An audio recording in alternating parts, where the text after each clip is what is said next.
나이가 들면서 가장 먼저 신호를 보내는 곳 중 하나가 바로 무릎입니다. 보건복지부 통계에 따르면 65세 이상 어르신 10명 중 8명은 퇴행성 관절염으로 인한 통증을 겪고 있습니다. 하지만 비싼 병원비 걱정에 치료를 미루는 분들이 많습니다.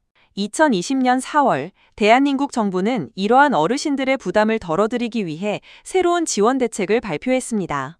이번 영상에서는 건강보험이 적용되는 연골주사 혜택부터 올해부터 대폭 확대된 무릎 수술비 지원 사업까지 어르신들이 반드시 알아야 할 정보만 핵심적으로 정리해드립니다. 먼저 많은 분이 정기적으로 맞으시는 연골주사에 대한 정도입니다.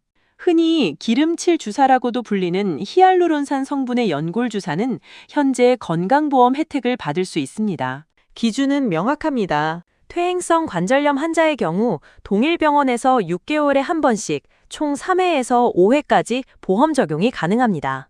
이 경우 본인 부담금은 전체 비용의 30% 수준으로 크게 낮아집니다. 다만 최근 유행하는 고가의 비급여 주사제는 보험 혜택이 적용되지 않아 수십만 원의 비용이 발생할 수 있습니다.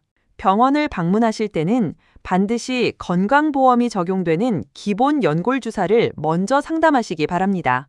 가장 중요한 소식은 2026년 4월부터 시행되는 노인 무릎 인공관절 수술 지원 사업의 확대입니다. 기존에는 소득이 아주 낮은 가구에만 한정되었던 수술비 지원 대상이 올해부터는 기준 중위소득 150% 이하 가구까지 대폭 넓어졌습니다. 이는 대한민국 보통 가구 어르신들 대부분이 혜택을 받을 수 있는 수치입니다. 지원 금액은 한쪽 무릎당 최대 120만 원, 양쪽 무릎을 모두 수술할 경우 총 240만 원까지 지급됩니다.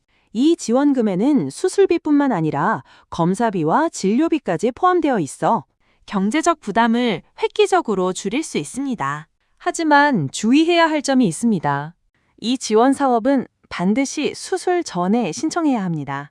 이미 수술을 마치고 퇴원한 뒤에는 소급 적용이 되지 않기 때문입니다. 신청 방법은 간단합니다. 거주지 관할 보건소에 방문하시거나 보건복지상담센터 전화 129번을 통해 신청 가능 여부를 먼저 확인하십시오.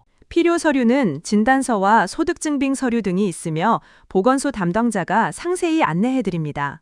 자녀분들의 도움을 받아 온라인 정부24 홈페이지를 통해서도 간편하게 신청할 수 있습니다. 정리하겠습니다. 첫째, 연골주사는 6개월마다 건강보험 혜택을 받아 저렴하게 치료받으십시오. 둘째, 수술이 필요한 경우 올해 확대된 지원제도를 통해 양쪽 최대 240만 원의 혜택을 챙기십시오. 셋째, 반드시 수술 전에 보건소에 먼저 문의하십시오. 건강한 무릎은 노년의 삶의 질을 결정하는 가장 중요한 자산입니다. 돈 아깝다는 생각으로 통증을 참기보다는 나라에서 제공하는 정당한 복지 혜택을 통해 건강을 회복하시기 바랍니다. 어르신들의 활기찬 노후를 시니어 달리보면이 항상 응원하겠습니다. 오늘 내용이 유익하셨다면 주변에 널리 알려주시기 바랍니다. 시청해주셔서 감사합니다.